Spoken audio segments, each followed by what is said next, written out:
Hello, ActiveSage here on the Sage channel, and we're doing something a bit different in this episode of Singular Survival. Today, I'm going to be showing you quite a bit of stuff that I've done while not doing any voiceover stuff of it. As in, I was working and playing the game without actually recording audio. It was just me trying to get stuff done.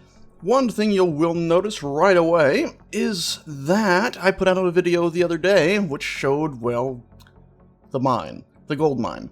The gold mine has been working pretty well, but we did have a small spot of bother where everything in the universe just wanted to go wrong.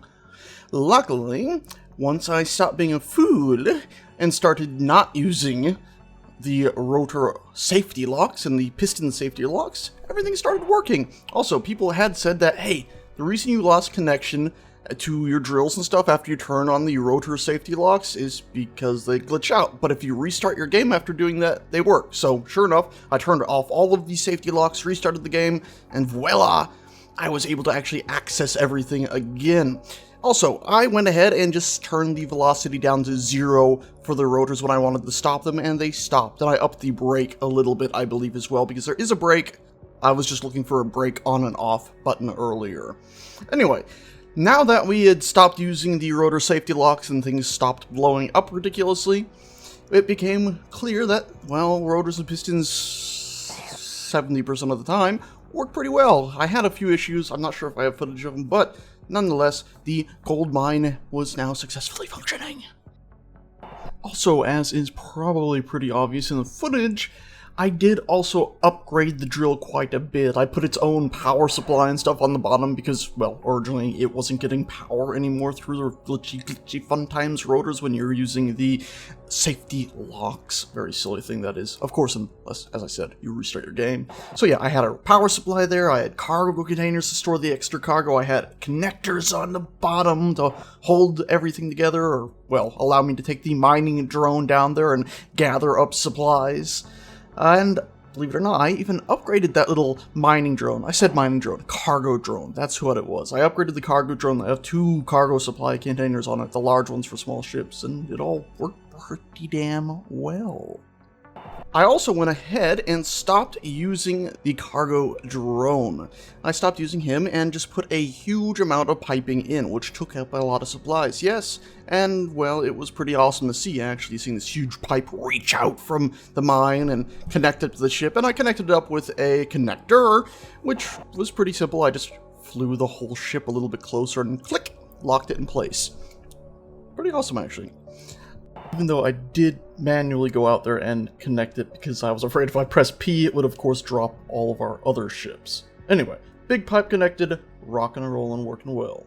Also, after that, I went down and, believe it or not, shut down the mine. The mine was, you know, still working, but we ended up in quite a spot of bother. So I shut down the mine because our inventories happened to be kind of full. As in, completely full up everywhere. So I added a few more cargo containers, set them up to be sorted to hold, you know, priority 3. So we have our priority 1 stuff, like these flying sausages cargo, so we can build with it. We got our priority 2, which is mainly our main storage inside the ship, inside the Iron Snowflake. And then we also now have these new priority 3, so once all that stuff gets filled up, it'll be pumping it up there. And that's where I have a lot of the ore stored now, is in those priority 3 things. Because, man, oh man, do we have a lot of ore. It's mainly our processing speed which is holding us back, and the fact that our refineries, we have 4 of them, not exactly enough. Actually, we have more than 4, don't we? We have 8. Still not enough. Thing is, with those cargo containers done, a lot of those cargo containers done, the plan currently was to go ahead and land and attack that enemy HQ, right? Well, a lot of you have said I'm gonna get my face pushed in, let's say that. So, with everyone's, you know, suggesting that, hey, look, you're not going to be able to take out the antenna lickety-split with an attack drone, or with a drone that's just going to bomb it, basically, you probably want to maybe hover above it and bomb it from miles ahead, or above, and set the landmines to be owned by the enemy, so they won't even shoot them as they drop. So, we're probably going to go with that. The problem is that would require a mountain of hydrogen, and this ship eats through hydrogen so quickly. So what I went ahead and did was started adding in atmospheric thrusters. To be exact, I think I tried to add in 16 of them? I believe so, yeah. 4 on each side. Still might not be enough. And in fact, that's sort of where we are right now. I started adding all of them in and planning them out. I even disconnected from the currently offline mine and moved us over to the ice field so we could gather more ice if we felt we needed to, which we eventually will. A lot of our tanks aren't even full. But it also put us on a level train so we could work a little bit better. Anyway, it was a really awesome looking flight, I have to say. Anyway, that's where we are now. We're building those up, and currently the biggest snag we honestly have is just the fact that, well, we're low on nickel. Well, at least we're low on nickel ingots. We have like 400,000 nickel ore. It's just the fact that we only have those 8 refineries cooking away. So what we're going to do next is probably add in more refineries.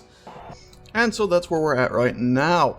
We're going to go ahead and continue working on all this, but the main thing is, again, adding in those refinery machines. And I'm thinking we're actually going to add them in right here. So we're going to block off some of our fanciness, but at least we should have, well, more upgrades coming. And also I'm thinking, well, I'm trying to think it all through, because basically we know we need a lot of refining power. So I'm sort of thinking we might even stack them up sort of out this way from these. And we should have just enough space to do that, actually. Tying them in is going to be a bit odd, but I think we'll be able to do it. So first and foremost, let's go ahead and check. We have our hydrogen. We have some steel plates. So let's go ahead and find our refineries on our hotbar. Did I just see them? Yes, I did. Number 8. There they are. And we're going to go ahead and actually place them in just like I was talking about. Right, I think right, one over, boop, there. So this should give us enough space, in theory, to have them all in like so. And of course, we're blocking our solar panels, but once we get in space, the idea is we'll have the sun shining from below. Also, something I didn't say earlier is just the idea that also I'm adding more solar panels out there to, well, make up for the fact that we're obviously going to need more power. And yes, indeed, that'll be enough space. Cool. So let's think this through really quickly. Let's put a block here, here, and here. And this is going to be basically our holding pattern for where our refineries will be going. Ooh, that's a hefty build-up, but it's got to be done. There we go, got all those in now. We are going to have slightly limited space around our machinery here, it would appear. Yeah, not exactly ideal. When I say machinery, I mean just around right here, which is next to our machinery. But if need be, we'll retweak that and all. And I get the feeling we're going to be tweaking a lot of this up here anyway to connect into them. And of course, when we get to actually connecting between the two of them, I'm thinking maybe a pillar straight up and down here. Anyway, I'm going to hop into our welding ship, the Flying Sausage, and start welding these up now. Oh, and something I did forget to say when I was actually going through everything that we did in the past, we also went ahead and disabled the TIM system for our current refineries. That way we could manually load them all up with nickel, because of course that's the main thing we need for those motors that are preventing us from finishing all of our thrusters off. There we go, got some of them welded up, and I actually went ahead and added in all the effectiveness modules into all of these as well, which should basically mean you get 1 ore, you get 1.25 ore, well, ingots out sort of thing. It increases the amount of ingots you'll be getting out rather than making them faster or use less energy. Which is, of course, what we want, is just to have more and more ingots, because we need tons and tons of nickel. There we go. All that is now welded up. Now the main thing to do is simply hook it up. Now, we could in theory just send a pipe up and down right here between them all, but of course we have our thrusters right here, which would ensure that we would annihilate, well, everything.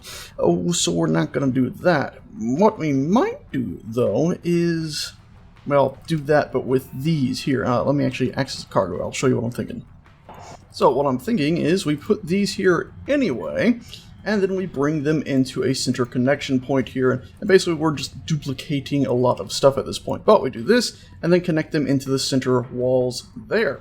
And the funny thing about this is, once we've done it down there, we can do it up here as well with these two. There we go, so we're connected, we're going to be connected in doubly down there at the bottom, and then we don't have to worry about connecting up here at the top, meaning it can stay a flat surface. It also means that with these here and here, we can simply add more thrusters to them, so we can have even more small maneuvering thrusters. So we can put these like that, basically replacing the ones we just removed, or will be removing in a moment, And then we can also put them like this, doubling up and creating even more power than we would have had before. I think we're going to do that. I think I like that. It's going to be a little bit difficult to get into any of this. We're not going to be able to use a welding ship, but for the most of it, I think we'll be fine.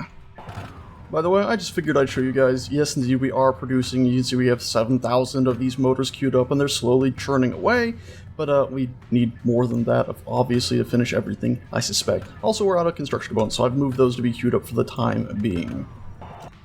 And just thought I'd give you guys a heads up about something that's fairly annoying, is the invisibleness of these walls here in the apparently shoddy collision fields of this area right here, where clearly there's enough space for a man to very easily fit through here, but no such luck. The game is most definitely not letting me go through there, and I've been trying for about a minute or two now. And there we go, now everything is hooked in. Everything is hooked in on this corner. Not actually the whole system, of course, because we still have all these other ones to pipe up and weld up, which will take some time. But now at least we have these done, which should, in theory, help speed up the process. And yes, indeed, you can see they've already started pulling stuff in there. So I'm going to go ahead and set them all up to be working on nickel.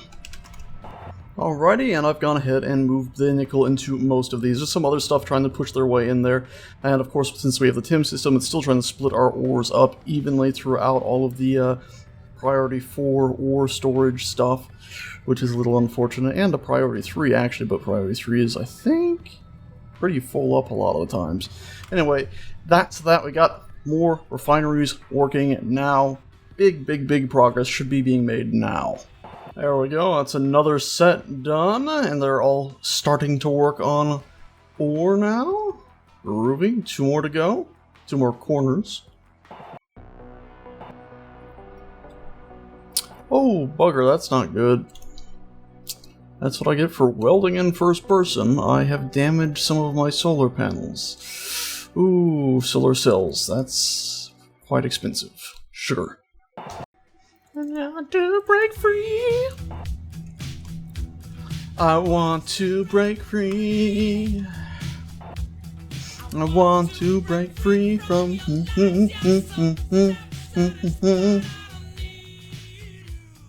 Alright guys, just 1 more quarter to go and we'll be done. But we have hit a minor snag here. We seem to have run out of iron. I thought we'd be fine because we have we had so many iron ingots and whatnot, but we seem to have run out. So I'm going to go ahead and load up this row with iron ore, and hopefully that'll be enough to get, well, at least all of this done. And then I'm going to probably switch it back over to just TIM controlled and try to figure out how the TIM system actually works when it comes to it commanding ore, so I can guide it more directly. I've got to go.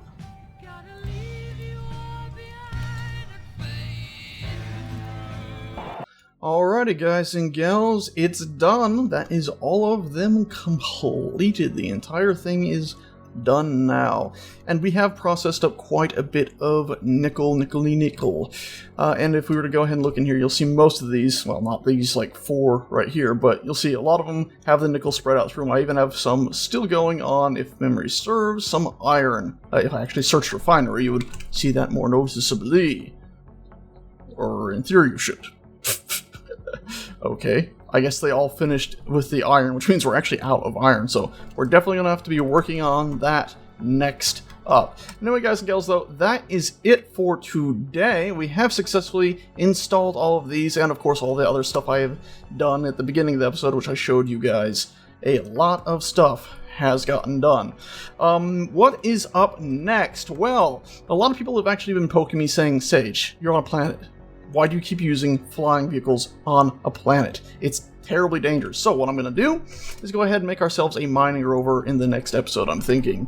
And hopefully that will allow us to get some stuff done, well, a little bit more easily when it comes to mining down there on the ground. And of course, as I said, I'm also going to go ahead and look into, well, repairing those 2 solar panels that are sparking, but also just going ahead and looking into something else that I've completely forgotten now. Anyway, I'm sure I'll remember when it comes time to do it. Anyway, guys and gals, thank you a bunch for watching. The ship is once again expanding, and hopefully this will ensure it looks a little bit more like an actual snowflake again? I don't know. We'll find out. But that is that.